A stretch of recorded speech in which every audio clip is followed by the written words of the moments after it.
हरे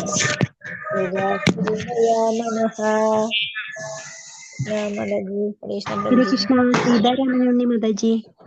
हरे कृष्ण माताजी। हरे कृष्ण प्रभु जी। ओम नमो भगवते वासुदेवाय। यावाजित्वमबले संदर्शनं तव उल्सुनीक्ष क्षणमाणानां कन्दुक क्रीडया मनः। हरे कृष्ण। हरे कृष्णा रमणी माताजी। हरे कृष्णा प्रभु जी। ओम नमो भगवते वासुदेवाय। यावाचित्तमबले संदर्शनं कंदुक क्रीडया मनः। हरे कृष्णा। हरे कृष्णा पंकजश्री माताजी। हरे कृष्ण माताजी। हरे कृष्ण प्रभु जी। यावाकचित्त्वमबले दृष्ट्या सन्नर्शनं तव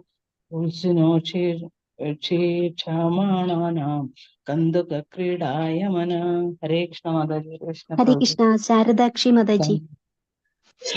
हरे कृष्ण माताजी। हरे कृष्ण प्रभु। ओम नमो भगवते वासुदेवाय। यावाकाचित्तम् अबले दृष्ट्वा संदर्शनं तव उल्सुनोषिषमाणानां कन्दुकक्रीडया मनः। हरे कृष्ण माताजी। हरे कृष्णा निर्मला माताजी। हरे कृष्ण माताजी। ओम नमो भगवते वासुदेवाय। यावाकाचित्त्वमबले दृष्ट्या संदर्शनं तव उल्सिनोषीषमाणानां कन्दुकक्रीडया मनः। हरे कृष्ण माताजी। हरे कृष्णा सुवर्णप्रा माताजी। हरे कृष्ण माताजी। यावाकाचित्त्वमबले दृष्ट्या संदर्शनं तव उल्सुनोषीक्षमाणानां कन्दुकक्रीडया मनः। हरे कृष्ण माताजी। हरे कृष्णा प्रतिभा दास माताजी। हरे कृष्ण माताजी। हरे कृष्ण। ओम नमो भगवते वासुदेवाय। यावाकाचित्तमबले दृष्ट्वा संदर्शनं तव उल्सुनोषीषमाणानां कन्दुकक्रीडया मनः। हरे कृष्ण। हरे कृष्णा जमीला माताजी। हरे कृष्ण। ओम नमो भगवते वासुदेवाय। यावाकाचित्त्वमबले दृष्ट्या संदर्शनं तव उल्सुनोषीक्षमाणानां कन्दुकक्रीडया मनः। हरे कृष्ण माताजी। हरे कृष्णा वत्सला शाजी माताजी। हरे कृष्णा प्रभु जी। हरे कृष्णा माता जी। हरे कृष्णा। ओम नमो भगवते वासुदेवाय। यावाकाचित्त्वमबले दृष्ट्या संदर्शनं तव उल्सुनोषीक्षमाणानां कन्दुकक्रीडया मनः। हरे कृष्णा। हरे कृष्णा विष्णुप्रिया माताजी। हरे कृष्ण माताजी। हरे कृष्ण। यावाकाचित्त्वमबले दृष्ट्या संदर्शनं तव उल्सुनोषीक्षमाणानां कन्दुकक्रीडया मनः। हरे कृष्ण। हरे कृष्णा भारतीय माताजी। हरे कृष्ण माताजी। हरे कृष्ण। ओम नमो भगवते वासुदेवाय। यावाकाचित्त्वमबले दृष्ट्या संदर्शनं तव उल्सुनोषीक्षमाणानां कन्दुकक्रीडया मनः। हरे कृष्ण। हरे कृष्णा वत्सला एम माताजी। हरे कृष्णा प्रभु जी। माताजी। हरे कृष्ण। ओम नमो भगवते वासुदेवाय। यावाक्वचित्त्वमबले दृष्ट्वा संदर्शनं तव उल्सुनोषीक्षमाणानां कन्दुकक्रीडया मनः। हरे कृष्णा प्रभु जी। हरे कृष्णा माताजी। शोभा माताजी। हरे कृष्णा माताजी। हरे कृष्ण माताजी। हरे कृष्णा। ओम नमो भगवते वासुदेवाय। यावाकाचित्तमबले दृष्ट्वा संदर्शनं तव उल्सुनोषीक्षमाणानां कन्दुकक्रीडया मनः। हरे कृष्ण। हरे कृष्णा रामचंद्र प्रभु। हरे कृष्णा। हरे कृष्ण प्रभु जी। ओम नमो भगवते वासुदेवाय। यावाकाचित्त्वमबले दृष्ट्या संदर्शनं तव उल्सुनोषीक्षमाणानां कन्दुकक्रीडया मनः। हरे कृष्ण। हरे कृष्णा तनु प्रदीप माताजी। हरे कृष्ण माताजी। ओम नमो भगवते वासुदेवाय।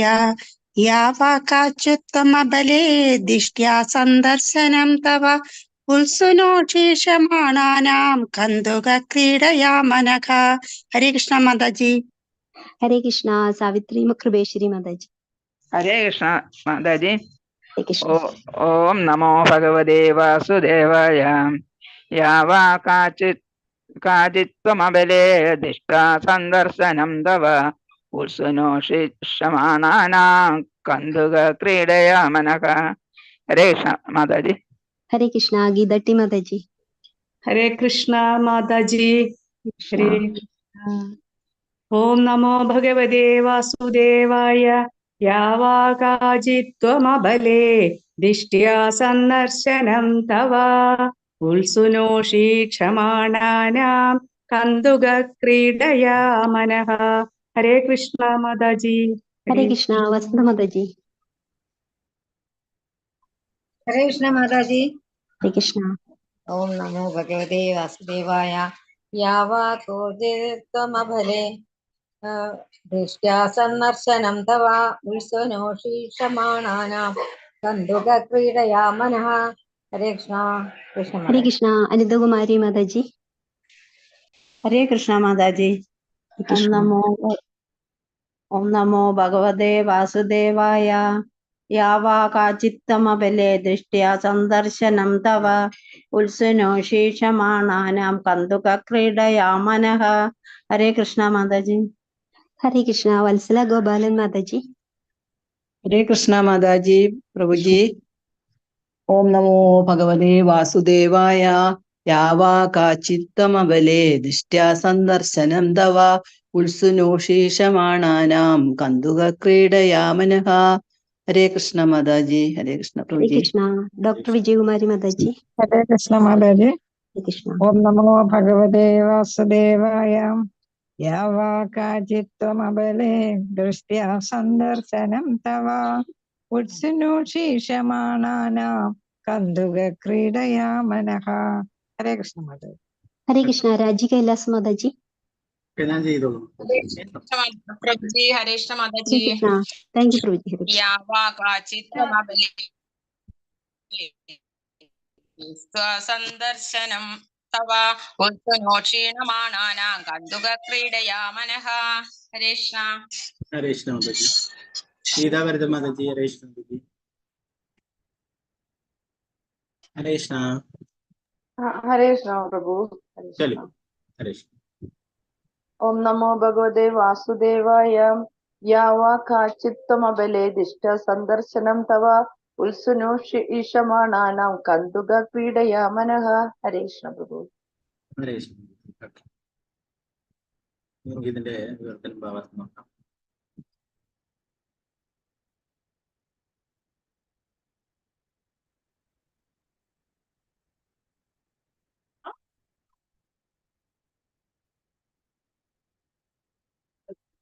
യാ ആരായിരുന്നാലും വാ അല്ലെങ്കിൽ കാജിത് ഏതൊരുവനും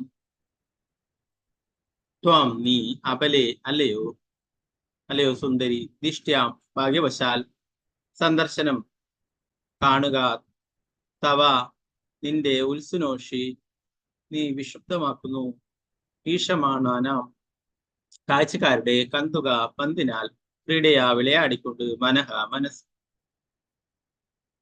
വർത്തനം ഭാവാർത്ഥം എസ് ഭക്തി വേദാന്ത സ്വാമി ശ്രീല പ്രഭുപാദ്. നീ ആരായാലും നിന്നെ ദർശിക്കുവാൻ സാധിച്ച ഞങ്ങൾ ഭാഗ്യമുള്ളവരാണ്.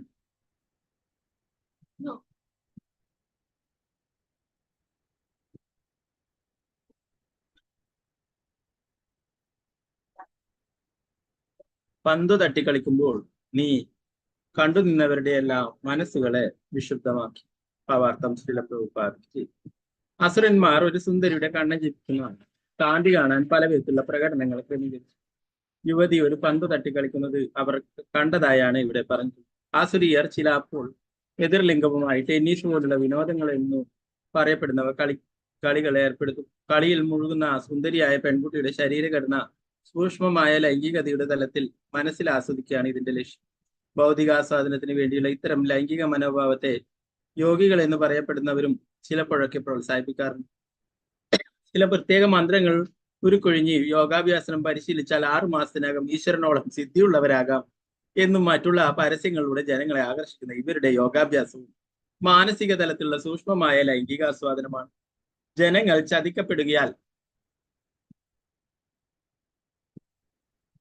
ചതിക്കപ്പെടാൻ ആഗ്രഹിക്കുന്നു. അതുകൊണ്ട് കൃഷ്ണൻ അത്തരം ചതിയന്മാരുടെയും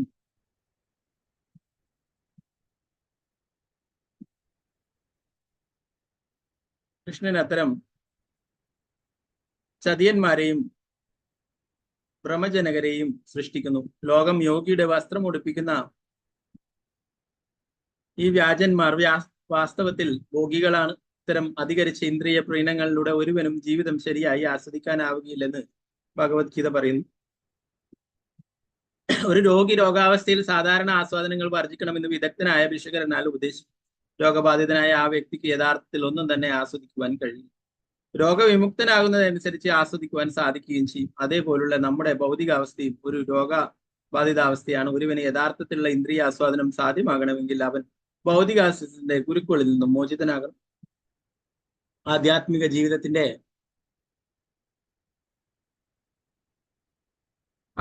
ജീവിതത്തിൽ നമുക്ക് അനന്തമായ ഇന്ദ്രിയാസ്വാദനം സാധ്യമാകും. ഭൗതികാസ്വാദനം പരിമിതവും ആധ്യാത്മിക ആസ്വാദനം അപരിമിതവുമാണെന്നതാണ് രണ്ടും തമ്മിലുള്ള വ്യത്യാസം. ഒരുവൻ ഭൗതികമായ ലൈംഗിക ആസ്വാദനത്തിൽ മുഴുകിയാൽ പോലും അവനത് വളരെ കാലം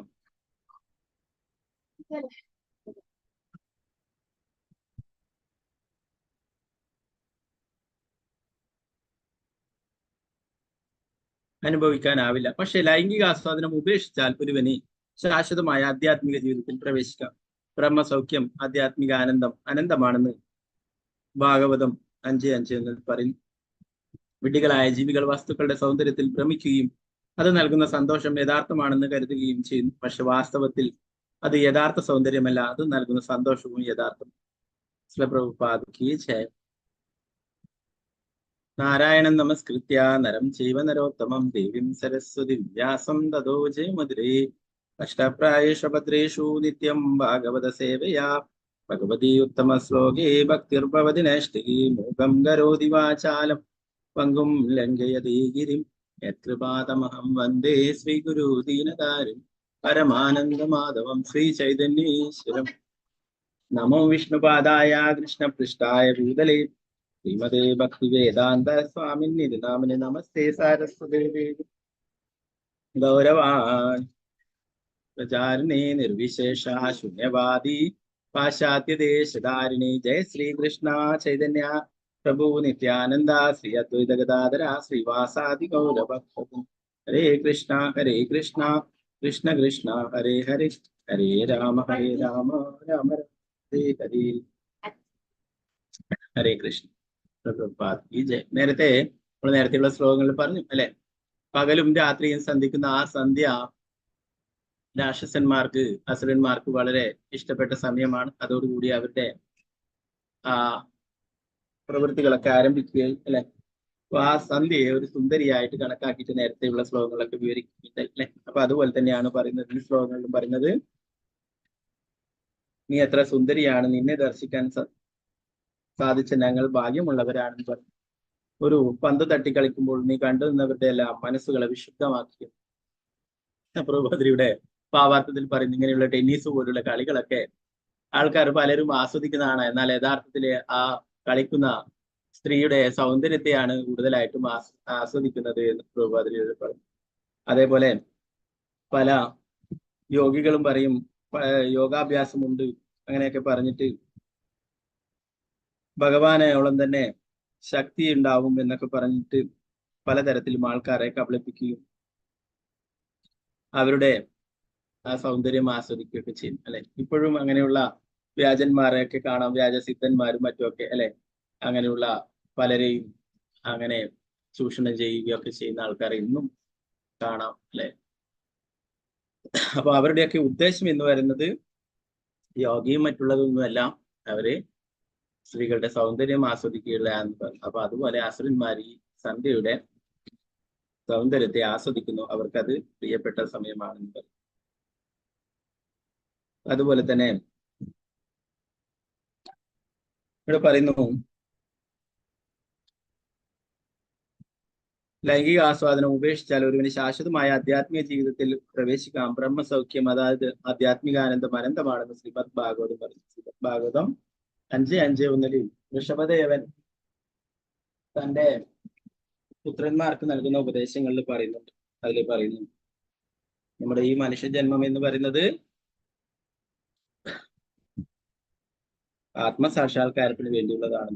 5:5 എന്നതിൽ ഋഷഭദേവൻ പറയുന്നു, ഋഷഭോപാചാനായം ദേഹോ ദേഹപാചാം നൃലോകി കഷ്ടാൻ കാമാനർഹതി വിഭുജാം യൈ തപോ ദിവ്യം പുത്രകായേന സത്വം ശുദ്ധേത്യസ്മാ ബ്രഹ്മസൗഖ്യം തനന്തം. തപോ ദിവ്യം പുത്രകായേന സത്വം എന്ന് പറയുന്നു. ഈ മനുഷ്യജന്മത്തിന്റെ യഥാർത്ഥ ലക്ഷ്യം തപശ്ശരികൾ ചെയ്യാനായിട്ടുള്ളതാണ്. ഋഷഭദേവൻ പറഞ്ഞു, അദ്ദേഹത്തിന്റെ പുത്രന്മാരോട് പറഞ്ഞു, എന്റെ പ്രിയപ്പെട്ട കുട്ടികളെ, ഈ ലോകത്തിൽ മനുഷ്യ ശരീരം നൽകപ്പെട്ടുള്ള ജീവസത്തകൾ കേവലം ഇന്ദ്രിയ സംതൃപ്തിക്ക് വേണ്ടി മലം ഭക്ഷിക്കുന്ന നായ്ക്കളെയും പന്നികളെയും പോലെ രാപ്പകൽ ഒരുപോലെ കഠിനാധ്വാനം ചെയ്ത് പകരം ഭക്തിയുത സേവനത്തിന്റെ ദിവ്യ പദവി നേടുന്നതിന് ഈ തപശ്ശരികളും സുഖഭോഗ നിഷേധവും സ്വീകരിക്കണം.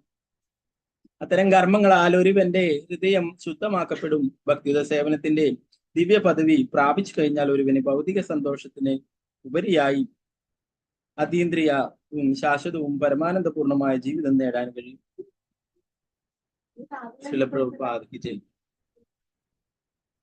അതുപോലെ തന്നെ ശ്രീമദ് ഭാഗവത്തിൽ പറയുന്നുണ്ട്, എൻ മൈഥുനാദിഗൃഹമേതി സുഖം ഹി തുച്ഛം എന്ന് പറയും.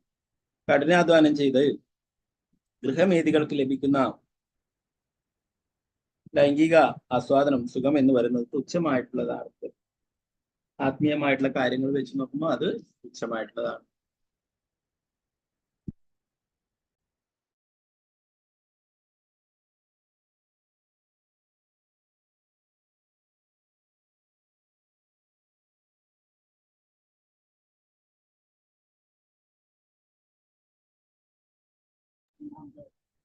ഹരേ കൃഷ്ണ. സോറി. അപ്പോ യഥാർത്ഥത്തിൽ മനുഷ്യ ജന്മത്തിന്റെ യഥാർത്ഥ ലക്ഷ്യം, ഉദ്ദേശം എന്ന് പറയുന്നത് ആത്മസാക്ഷാത്കാരത്തിനാണ്, തപശ്ശരികൾ ചെയ്യുവാനാണ്. അല്ലെ? തപശ്ശരികൾ ചെയ്യുക എന്ന് പറഞ്ഞാൽ, തപസ് ചെയ്യുക എന്ന് പറഞ്ഞു കഴിഞ്ഞാല് കാട്ടിൽ പോയിട്ട് അല്ലെ ധ്യാനിക്കലല്ല. കലികത്തിൽ ഇന്ന് നമ്മളോട് ശ്രീ ചൈതന്യ മഹാപ്രഭുവും നമ്മുടെ ആചാര്യനായിട്ടുള്ള ശ്രീല പ്രഭുപാദരൊക്കെ പറഞ്ഞിട്ടുള്ളത്, നമ്മൾ എവിടെയായാലും അവിടെ വെച്ചിട്ട് ഭഗവാന്റെ തിരുനാമം ജപിക്കുവാനും ഭക്തിയുടെ സേവനങ്ങൾ ചെയ്യാനായിട്ട് അല്ലെ തന്നെയാണ് തപശ്ശരികൾ. നമ്മൾ രാവിലെ ബ്രഹ്മമുഹൂർത്തത്തിൽ എഴുന്നേൽക്കുക, അതുപോലെ ഏകാദശി പോലുള്ള വ്രതങ്ങളൊക്കെ അനുഷ്ഠിക്കുക, ഇതൊക്കെ തന്നെയാണ് തപശ്ശരികൾ നമുക്ക് ചെയ്യാനായിട്ട്.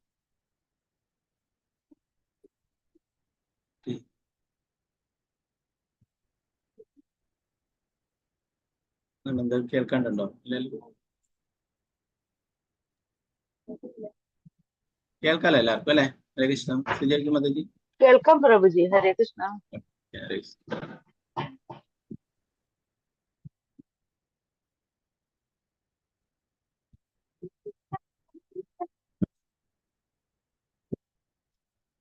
അപ്പൊ അതുകൊണ്ട് എന്താ പറയാ, ഇവിടെ അസുരന്മാരും മറ്റുള്ളവരൊക്കെ ഭൗതിക ആസ്വാദനത്തിനായിട്ട് അവർ ആഗ്രഹിക്കുന്നു. അതുകൊണ്ട് സന്ധ്യയോടുകൂടി അവർക്ക് ഇഷ്ടപ്പെട്ട സമയമാവും. പ്രഭാതൻ നേരത്തെ പറയുകയുണ്ട് അല്ലെ, ബ്രഹ്മമുഹൂർത്തം അതാണ് ആത്മീയമായിട്ടുള്ള കാര്യങ്ങൾക്ക് വേണ്ടിയിട്ടുള്ള പ്രധാനപ്പെട്ട സമയം അല്ലെ. അതാണ് ബ്രഹ്മമുഹൂർത്തം. അത് നമുക്ക് ആത്മീയമായിട്ടുള്ള സാധന ചെയ്യാനും മറ്റുള്ളതൊക്കെ അനുകൂലമായിട്ടുള്ള സമയമാണ്. ഓരോരോ യാമവും അതിന് ഓരോരോ ഗുണങ്ങളുമുണ്ടെന്ന് പറയും. രാവിലെ സത്വഗുണം, അത് കഴിഞ്ഞാൽ രജോ ഗുണം, രാത്രിയാകുമ്പോൾ തമോ ഗുണം, ഇങ്ങനെയാണെന്ന് പറയും. തമോ ഗുണത്തിലാണ് അവർക്കൊക്കെ, അസുരന്മാർക്കൊക്കെ സന്തോഷം നൽകുന്നത്. ഓക്കെ, നമുക്ക് പിന്നീട് 36-ാമത്തെ ശ്ലോകം നോക്കാം.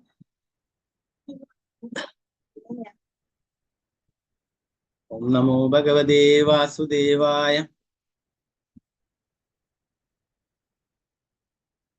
നൈകത്രേതി ജയതി ശാലിനി പാദപത്മം വിന്യന്തമുഖുകരതലേന പദപദംഗം മദ്യം വിഷീദതി ബൃഹൽസ്തനഭാരഭീതം ശാന്തേവ ദൃഷ്ടിരമലാ സുശീലാ സമൂഹ. നൈകത്രതേ ജയതി ശാലിനി പാദപത്മം വിന്യന്തമുഖുകരതലേന പദപദംഗം മദ്യം വിഷീദതി ബൃഹൽ സനഭാരതീതം ശാന്തേവ ദൃഷ്ടിരമലാ സുശികാ സമൂഹ. ഹരേ കൃഷ്ണ. നേരത്തെ ചൊല്ലാൻ ബാക്കിയുള്ള ആരെങ്കിലുണ്ടോ? ചൊല്ലാൻ ബാക്കിയുള്ള ആരുമില്ല അല്ലെ? ആർക്കെങ്കിലും ചൊല്ലാൻ താല്പര്യം ഉണ്ടെങ്കിൽ ചൊല്ലാം ശ്ലോകം.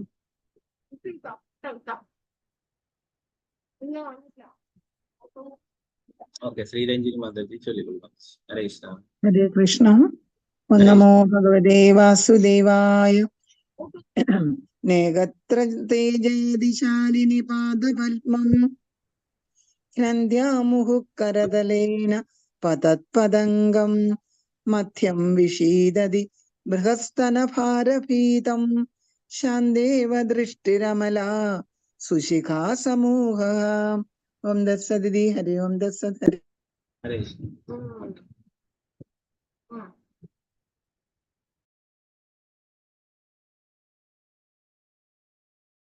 ഓക്കെ. അപ്പൊ വേറെ ആരും ഇല്ലെങ്കിൽ നമുക്ക്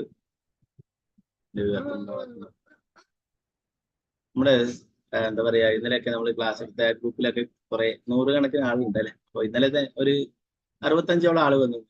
അപ്പൊ ഇവിടെ ഭാഗവതം ക്ലാസ്സിൽ കുറച്ച് 50 പേരെ കാണുന്നു. അപ്പൊ എല്ലാവർക്കും ജോലിക്കൊക്കെ പോകേണ്ടത് കൊണ്ടായിരിക്കും. ഓക്കെ ഓക്കെ, നമുക്ക് അതിന്റെ ഇത് വിവർത്തനം ഭാവാർത്ഥം നോക്കാം.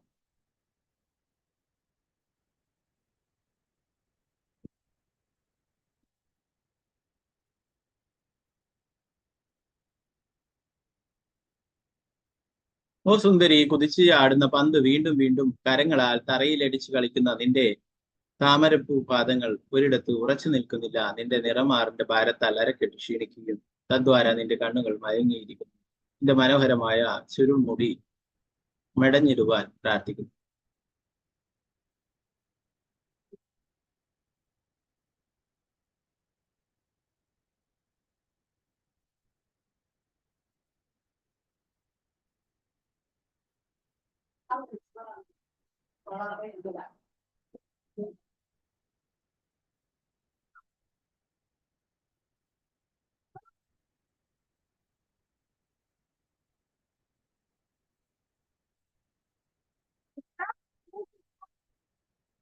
ഭാവാർത്ഥം ശ്രീലപ്രഭുപാദിച്ചേ.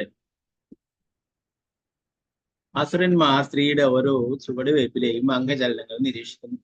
അവിടെ അവളുടെ പൂർണ്ണ വളർച്ചയെത്തിയ സ്ഥാനങ്ങളെയും ചിതറിയ മുടിയെയും പന്ത് കളിക്കുമ്പോൾ മുന്നോട്ടും പിന്നോട്ടുമുള്ള ചുവടുവയ്പിന്റെയും ചലനങ്ങളെയും അവർ പുകഴ്ത്തുന്നു. അവളുടെ ഓരോ പാദചലനത്തിലും അവർ സ്ത്രൈണ്യ സൗന്ദര്യം ആസ്വദിച്ചു. അപ്പോഴേക്കും അവരുടെ മനസ്സുകൾ ലൈംഗിക തൃഷ്ണയാൽ വികാര തീവ്രമാവുകയായിരുന്നു. രാത്രികാലത്ത് യാമ്പാറ്റകൾ അഗ്നിയെ വലം വെച്ച് അതിനിരയാകുന്നത് പോലെ അസുരന്മാർ ഒരു സ്ത്രീയുടെ പന്തിനു സമാനമായ സ്ഥാനങ്ങളുടെ ചലനങ്ങൾക്ക് ഇരയാകുന്നു. സുന്ദരിയായ ഒരു സ്ത്രീയുടെ ചിതറിയ മുടിയും കാമാസക്തനായ അസുരന്റെ ഹൃദയത്തെ ബാധിക്കും.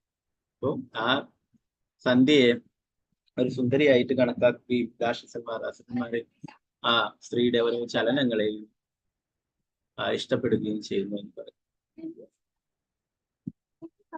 37ാമത്തെ ശ്ലോകം നമുക്ക് നോക്കാം. ഓം നമോ ഭഗവതേ വാസുദേവായ.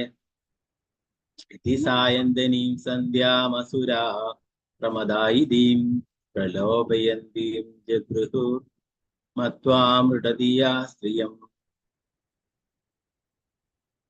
ഇതി സായന്തനീം സന്ധ്യാമസുരാ പ്രമദായിദീം പ്രലോഭയന്തീം ജഗൃഹുർ മത്വാമൃതധിയാ സ്ത്രിയം.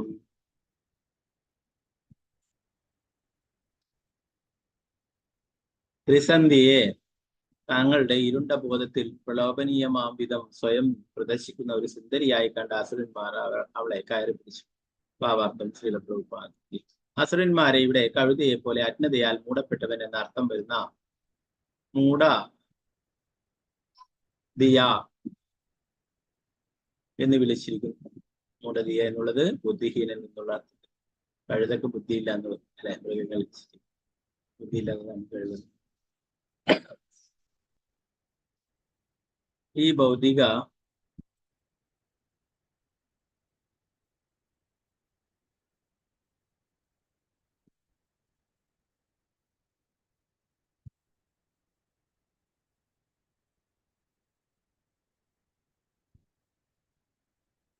ഭൗതിക രൂപത്തിന്റെ കണ്ണം ജപിക്കുന്ന മിഥ്യാസൗന്ദര്യത്താൽ വശീകരിക്കപ്പെട്ടതിനാൽ രാക്ഷസന്മാർ അവളെ ചാടിപ്പിടിച്ച് ആലിംഗനം ചെയ്തു. സന്ധ്യയെ ആ അസുരന്മാർ അത്രയും ഇഷ്ടപ്പെടുന്നു അല്ലെ. അവരുടെ എല്ലാ കൊള്ളരുതായ്മകളും ചെയ്യാനായിട്ട് അവർക്ക് അനുകൂലമായിട്ടുള്ള സമയം വരും അല്ലെ. അതുകൊണ്ട് തന്നെ അതിനെ അത്രയും ഇഷ്ടപ്പെടുന്നു. അപ്പൊ ഒരു സുന്ദരിയായിട്ട് ഭൂമിച്ച് അവളെ കയറി പിടിച്ചു എന്ന് പറയുന്നു. 38ാമത്തെ ശ്ലോകം. ഓം നമോ ഭഗവതേ വാസുദേവായ.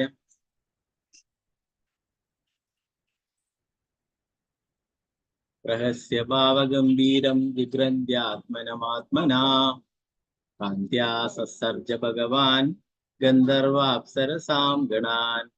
രഹസ്യാഭാവഗംഭീരം ജിഗ്രന്ധ്യാത്മാനമാത്മനാ കാന്ത്യാ സസർജ ഭഗവാൻ ഗന്ധർവാപ്സരസാം ഗണാൻ.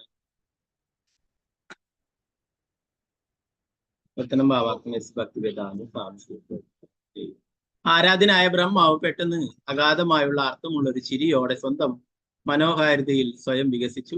ഗന്ധർവന്മാരുടെയും അപ്സരസുകളുടെയും ആതിഥേയനായി സ്വയം ആസ്വദിക്കും പോലെ.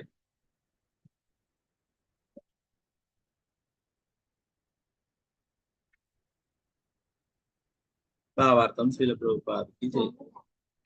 ഉന്നത ഗ്രഹങ്ങളിലെ സംഗീതജ്ഞർ ഗന്ധർവന്മാരെന്നും നർത്തകിമാർ അപ്സരസുകളെന്നും വിളിക്കപ്പെടുന്നു. രാക്ഷസന്മാരാൽ ആക്രമിക്കപ്പെടുകയും ത്രിസന്ധിയിൽ ഒരു സുന്ദരിയായി വികാസം പ്രാപിക്കുകയും ചെയ്ത ശേഷം ബ്രഹ്മാവ് ഗന്ധർവന്മാരെയും അപ്സരസുകളെയും സൃഷ്ടിച്ചു. ഇന്ദ്രിയ സംതൃപ്തിക്ക് വേണ്ടിയുള്ള സംഗീത നൃത്താദികളെ ആസുരീയമായാണ് പരിഗണിക്കുന്നത്. പക്ഷെ അതേ സംഗീതവും നൃത്തവും പരമോന്നതനായ ഭഗവാനെ മഹത്വവൽക്കരിക്കുന്നതിനുള്ള കീർത്തന രൂപത്തിലാകുമ്പോൾ അതീന്ദ്രിയമാകും. അത് ആത്മീയ ആനന്ദത്തിന് പൂർണ്ണമായും അനുയോജ്യമായൊരു ജീവിതം നൽകുകയും ചെയ്യും. ശ്രീല പ്രഭുപാദിക്ക് ജയ. നേരത്തെ പറഞ്ഞു അല്ലെ, ബ്രഹ്മാവിനെ സമീപിക്കുകയും രാക്ഷസന്മാരും ഒക്കെ ബ്രഹ്മാവിന്റെ പുറകുവശത്ത് നിന്നാണ് രാക്ഷസന്മാരുണ്ടായിട്ടുള്ളത് അല്ലെ. അവര് കാമാർത്തിയോടെ ബ്രഹ്മാവിനെ തന്നെ സമീപിക്കുകയും അല്ലെ, അങ്ങനെ ഭഗവാന്റെ നിർദ്ദേശം പ്രകാരം ബ്രഹ്മാവ് ആ ചിന്തകളെ ആ സൂക്ഷ്മ ശരീരത്തിൽ തന്നെ ഉപേക്ഷിക്കുകയും ചെയ്തു. അപ്പോ അതിനുശേഷം അത് ഒരു സന്ധ്യയായിട്ട് പകലും രാത്രിയുടെയും ഇടയിലുള്ള സമയമായിട്ട് സന്ധ്യയായിട്ട് മാറുകയും അതിനെ ഇവിടെ അസുരന്മാർ ഒരു സുന്ദരിയായിട്ട് കണക്കാക്കുകയും അല്ലെ, അതുകൊണ്ട് തന്നെ അതിനെ ഇഷ്ടപ്പെടുകയും ചെയ്തു എന്ന് പറയും അല്ലെ. ഓ ഇതൊക്കെ കണ്ടിട്ട് ബ്രഹ്മാവ് ചിരിക്കുകയുണ്ടായി എന്ന് പറഞ്ഞു. പിന്നീട് ബ്രഹ്മാവ് ഗന്ധർവന്മാരെയും അപ്സരസുകളെയൊക്കെ സൃഷ്ടിക്കുകയുണ്ടായി എന്ന് പറഞ്ഞു. പ്രഭുപാദരിയുടെ പറയുന്നു, ഉന്നത ഗ്രഹങ്ങളിലെ സംഗീതജ്ഞരാണ് ഗന്ധർവന്മാരെന്ന് പറയുന്നത്, നർത്തകിമാർ അപ്സരസുകൾ എന്ന് വിളിക്കുന്നു അല്ലെ. ഇന്ദ്രന്റെ സദസ്സിലൊക്കെ ഗന്ധർവന്മാര് കീർത്തനങ്ങൾ പാടും, ഗാനങ്ങൾ പാടും, അപ്സരസുകൾ നൃത്തം ചെയ്യും അല്ലെ. അതിന്റെ കൂടെ ഇന്ദ്രനും മറ്റുള്ളവരൊക്കെ നൃത്തം ചെയ്യുകയും ചെയ്യും. ഇവിടെ പ്രഭുപാദർ പറയുന്നു, ബ്രഹ്മാവ് ഗന്ധർവന്മാരെയും അപ്സരസുകളെയും സൃഷ്ടിച്ചു. ഇന്ദ്രിയ സംതൃപ്തിക്ക് വേണ്ടിയുള്ള സംഗീത നൃത്താദികളെ ആസുരീയമായാണ് പറയുന്നത്. അപ്പൊ അത് യഥാർത്ഥത്തില് ഭഗവാനെ സന്തോഷിപ്പിക്കുവാനല്ല അല്ലെ, സ്വന്തം ഇന്ദ്രിയങ്ങളെ സംതൃപ്തമാക്കാൻ സന്തോഷിപ്പിക്കുവാനായിട്ടാണ് ഇങ്ങനെയുള്ള നൃത്തങ്ങളും ഇതൊക്കെ നടത്തുന്നത് അല്ലെ. ഭഗവാനെ സന്തോഷിക്കാനല്ല, തങ്ങളുടെ യജമാനായിട്ട് ഇപ്പൊ ഇന്ദ്രന്റെ ലോകത്താണെങ്കിൽ ഇന്ദ്രനെ സംതൃപ്തനാക്കാനാണ് ഗന്ധർവന്മാരും അപ്സരസുകളൊക്കെ ഇങ്ങനെയുള്ള നൃത്തങ്ങളൊക്കെ ചെയ്യുന്നതും കീർത്തനങ്ങൾ പാടുന്നതും അല്ലെ. നമ്മൾ ധാരാളം ലീലകളിലും പറഞ്ഞു, ഇന്ദ്രന്റെ അടുക്ക നൃത്തവും കീർത്തനവും ഒക്കെ പാടുമ്പോൾ അല്ലെ, അവര് നേരത്തെ തന്നെ നാരദമുനി ഗന്ധർവനായിട്ട് മാറിയപ്പോൾ അവിടെ വെച്ചിട്ടും അല്ലെ ഇന്ദ്രനെ രസിക്കാത്ത തരത്തില് അവിടെ ഒരു ലീല നടക്കുകയും അങ്ങനെ നാരദനെ ശപിക്കുകയും അങ്ങനെ ഗന്ധർവനെ ശപിക്കുകയും അങ്ങനെ ദാസിപുത്രനായിട്ട് മാറുകയും ഒക്കെ. അപ്പൊ അങ്ങനെ അവരെ സന്തോഷിപ്പിക്കലാണ്, ഇന്ദ്രനെ സന്തോഷിപ്പിക്കലാണ് പ്രധാന ലക്ഷ്യം. എന്നാൽ അതല്ല യഥാർത്ഥത്തില് അല്ലെ, ഭഗവാനെ സന്തോഷിപ്പിക്കുകയാണ് എല്ലാറ്റിന്റെയും ഉദ്ദേശം എന്ന് പറയുന്നത് അല്ലെ. ഭഗവാനാണ് എല്ലാറ്റിന്റെയും പരമ ആസ്വാദകൻ എന്ന് നമ്മൾ നേരത്തെ പഠിച്ചു അല്ലെ. ഭഗവത്ഗീത സർവലോക മഹേശ്വരൻ അല്ലെ. അതുപോലെ തന്നെ നമ്മൾ എന്ത് തന്നെ ചെയ്യുന്നുണ്ടെങ്കിലും അതൊക്കെ ഭഗവാനെ സമർപ്പിക്കുവാൻ, ഭഗവാനെ സന്തോഷിപ്പിക്കാനായിട്ടാണ് ചെയ്യേണ്ടത്. പ്രഭുപാദരിയുടെ പറയുന്നു, അപ്പോ ഗന്ധർവന്മാരും അപ്സരസുകളൊക്കെ ചെയ്യുന്നത് ഇന്ദ്രിയ സംതൃപ്തിക്ക് വേണ്ടിയിട്ടുള്ള സംഗീത നൃത്തങ്ങളാണ്. പക്ഷേ അതേ സംഗീതവും നൃത്തവും പരമോന്നതനായ ഭഗവാനെ മഹത്വവൽക്കരിക്കാനുള്ള കീർത്തന രൂപത്തിലാകുമ്പോൾ അത് അതീന്ദ്രിയമാകും. അത് ആത്മീയ ആനന്ദത്തിന് പൂർണ്ണമായും അനുയോജ്യമായ ഒരു ജീവിതം നൽകുകയും ചെയ്യും. അപ്പൊ ഇങ്ങനെയുള്ള സംഗീതവും നൃത്തവും ഒക്കെ ഭഗവാനെ സന്തോഷിപ്പിക്കുവാൻ വേണ്ടിയിട്ടായിരിക്കണം. അങ്ങനെയാണെങ്കിൽ അത് അതീന്ദ്രിയമായിട്ടാണ്, അല്ലെ? അതാണ് രണ്ടും തമ്മിലുള്ള വ്യത്യാസം. അവര് ദേവന്മാരെയും ഇന്ദ്രനെയും ഒക്കെ സന്തോഷിപ്പിക്കുവാനായിട്ട് നൃത്തം ചെയ്യുന്നു. എന്നാൽ ഭഗവത് ഭക്തന്മാർ ഭഗവാനെ സന്തോഷിപ്പിക്കുവാനായിട്ട് ഭഗവാനെ ഭഗവാനെ പ്രകീർത്തിച്ചുകൊണ്ടുള്ള കീർത്തനങ്ങൾ പാടുകയും നൃത്തം ചെയ്യുക ചെയ്തു, അല്ലെ? മഹാപ്രഭു പറയുന്നു, നാച്ചോ ഗാവോ ഭക്ത സംഗേ കരോ സങ്കീർത്തൻ ആചിരാത്തെ പാപേ തുമി കൃഷ്ണ പ്രേമതൻ. ഭക്തന്മാരുടെ കൂടെ നൃത്തം ചെയ്തിട്ട് സങ്കീർത്തനം ചെയ്യാനായിട്ട് പറയും. നൃത്തം ചെയ്തിട്ട് സങ്കീർത്തനങ്ങൾ പാടാനായിട്ട് പറയും. ഭക്തന്മാരുടെ കൂടെ ഭഗവാന്റെ കീർത്തനങ്ങൾ പാടുകയും നൃത്തം ചെയ്യുകയും ചെയ്യാനായിട്ട് പറയും. അങ്ങനെയാണെങ്കിൽ നിങ്ങൾക്കെല്ലാം കൃഷ്ണപ്രേമം ലഭിക്കും, ഉറപ്പാണ് എന്ന് ശ്രീ ചൈതന്യ മഹാപ്രഭു പറഞ്ഞു. അശോകാവും ഭക്തസംഘേ കരോ സങ്കീർത്തൻ ആചിരാത്തെ പബെതുമി കൃഷ്ണപ്രേമതൻ. കൃഷ്ണപ്രേമം ലഭിക്കും. എന്നാൽ സിനിമ പാട്ട് വെച്ചിട്ട് ഡാൻസ് ചെയ്തത് കൊണ്ടോ അത് പാടിയത് കൊണ്ടോ വലിയ കാര്യമൊന്നുമില്ല. എന്നാൽ ഭഗവാന്റെ കീർത്തനത്തിന് നൃത്തം ചെയ്യുന്നതും അത് നമ്മുടെ എല്ലാ പാപങ്ങളെയും ഇല്ലാതാക്കിയും ഭഗവത് പ്രേമം കൃഷ്ണപ്രേമം ലഭിക്കും.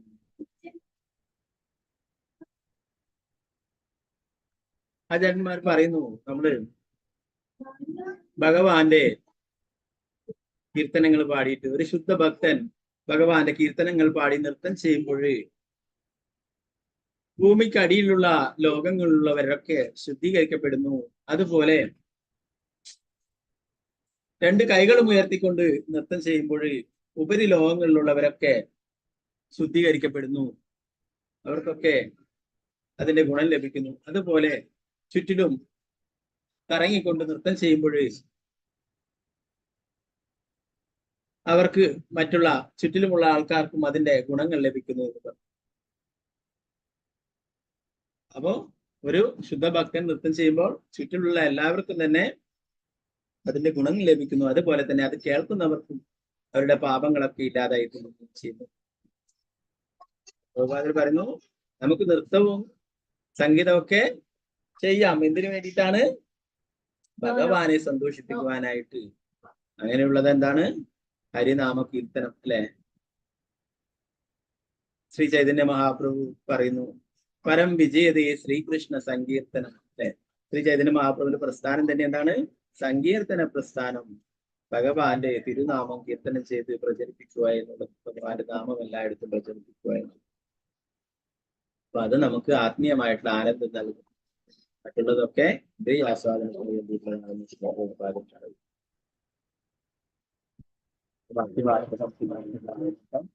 ഗ്രന്ഥരായ ശ്രീമദ് ഭാഗവതം ജയ ശ്രീ പ്രഭുപാദ് ദേവരാജ് നിതായ ഹരേ കൃഷ്ണ.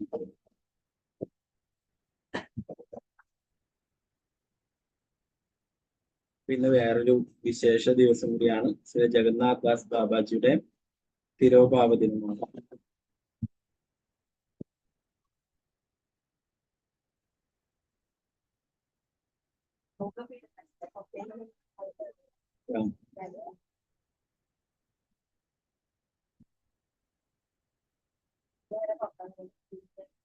നമ്മുടെ ഗുരു പരമ്പരയിലുള്ള ആചാര്യനാണ് ജഗന്നാഥ് ദാസ് ബാബാജി, അല്ലെ? നമ്മുടെ ഗുരു പരമ്പരയിലെ ഫോട്ടോയിൽ നോക്കിയാൽ ഇതിൽ ഫസ്റ്റ് കാണുക ജഗന്നാഥ് ദാസ് ബാബാജിയാണ്. അപ്പൊ അദ്ദേഹമാണ് ശ്രീ ചൈതന്യ മഹാപ്രഭുവിന്റെ ജന്മസ്ഥലം കണ്ടുപിടിച്ചിട്ടുള്ളത്. യോഗപീഠ് മായപ്പൂരിലൊക്കെ പോയവര് കണ്ടിട്ടുണ്ടാവും, അല്ലെ? ശ്രീ ചൈതന്യ മഹാപ്രഭുവിന്റെ അവതരിച്ചിട്ടുള്ള സ്ഥലം യോഗപീഠം. അപ്പോ അത് കാട് മൂടിയ നിലയിലായിരുന്നു. അവിടെ എന്താ പറയാ, മറ്റുള്ള മതവിഭാഗത്തിൽപ്പെട്ടവരുടെ കയ്യിലായിരുന്നു ആ സ്ഥലം. അപ്പൊ അവിടെ എന്ത് കൃഷി ചെയ്താലും അതൊന്നും ഒരിക്കലും വളരുന്നില്ല. എന്നാൽ തുളസി മാത്രം ധാരാളമായിട്ടുണ്ടാവുന്നു. എല്ലാ സ്ഥലങ്ങളിലും കാട് പോലെ തുളസി വളരുന്നു. എന്നാൽ മറ്റുള്ള പച്ചക്കറികളും പഴങ്ങളും അതൊന്നും കൃഷി ചെയ്താലോ, ഒന്നും ധാന്യങ്ങളൊന്നും കൃഷി ചെയ്താലോ ഒന്നും വളരുന്നില്ല. അതൊക്കെ നശിച്ചു പോകുന്നു. അപ്പൊ അങ്ങനെ അവര് ആ സ്ഥലം തന്നെ വേണ്ട എന്ന് പറഞ്ഞ് ഉപേക്ഷിക്കാനായിട്ട് തയ്യാറായിട്ടായിരുന്നു. അപ്പോ ശ്രീല ഭക്തി വിനോദ് ഠാക്കൂർ അദ്ദേഹം ജഗന്നാഥ് ദാസ് ബാബാജിക്ക് അപ്പോൾ 120-ലേറെ വയസ്സ് പ്രായമുണ്ടായിരുന്നു. അദ്ദേഹത്തിന് നിവർന്ന് നിൽക്കാൻ പോലും കഴിയുന്നുണ്ടായിരുന്നില്ല.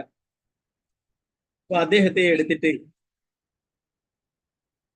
ഒരു കൊട്ടയിലാക്കിയിട്ട് കൊണ്ടുപോവുകയുണ്ടായി.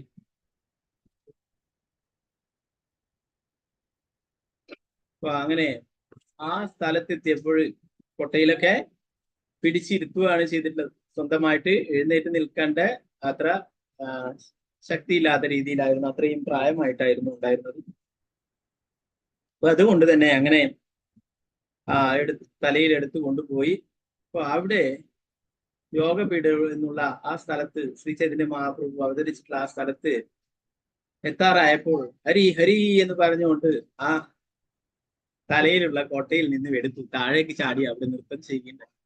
ഇത്ര സമയവും വളഞ്ഞ് കുത്തി ഇരുന്നിട്ടുണ്ടായിരുന്ന കൊട്ടയിൽ ഇരുന്നിട്ടുണ്ടായിരുന്ന ആ ജഗന്നാഥ് ബാബാജി ഒരു യുവാവിനെ പോലെ നിവർന്നു നിന്ന് നൃത്തം ചെയ്യുകയും ഹരി ഹരി എന്ന് പറഞ്ഞുകൊണ്ട് ഗൗരംഗ ഗൗരംഗ എന്നൊക്കെ പറഞ്ഞുകൊണ്ട് കൈകൾ ഉയർത്തി നൃത്തം ചെയ്യുകയും ഇപ്പോൾ ഭക്തി വിനോദ് ഠാക്കൂർ മനസ്സിലായി, ഇതാണ് ശ്രീ ചൈതന്യ മഹാപ്രഭുവിന്റെ ജന്മസ്ഥലം. അപ്പൊ അതുകൊണ്ട് തന്നെയാണ് വൃന്ദാവനം അല്ലെ, തുളസിയുടെ വനം എന്ന് പറയുന്ന പോലെ അവിടെ യോഗപീഠം എടുക്കുക ഉണ്ടായിരുന്നവരൊക്കെ ആ സ്ഥലം പിന്നീട് അവർ ഭക്തി വിനോദ് ഠാക്കൂറിന് കൈമാറുകയും പിന്നീട് അവരൊക്കെ വേറെ സ്ഥലത്ത് താമസിക്കുകയൊക്കെ ചെയ്തു. അപ്പൊ അതുകൊണ്ടാണ് അത് മഹാപ്രഭുവിന്റെ ജന്മസ്ഥലമാണ് അല്ലെ, ഇപ്പൊ അവതരിച്ചുള്ള സ്ഥലമാണ്. അപ്പൊ അത് ഭക്തന്മാരുടെ കയ്യിൽ തന്നെ ലഭിക്കാനും അവിടെ ആരാധിക്കുവാനും ഒക്കെ അങ്ങനെ സാധിക്കുകയുണ്ടായി.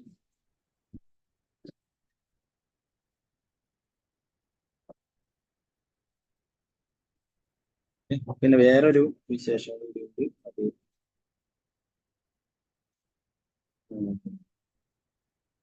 ശ്രീ രസികാനന്ദ എന്ന് പറയുന്ന ശ്രീ ചൈതന്യ മഹാപ്രഭു ഡൽഹിയിലുള്ള ഭക്തന്റെ തിരുഭാവ ദിനം കൂടിയാണ്.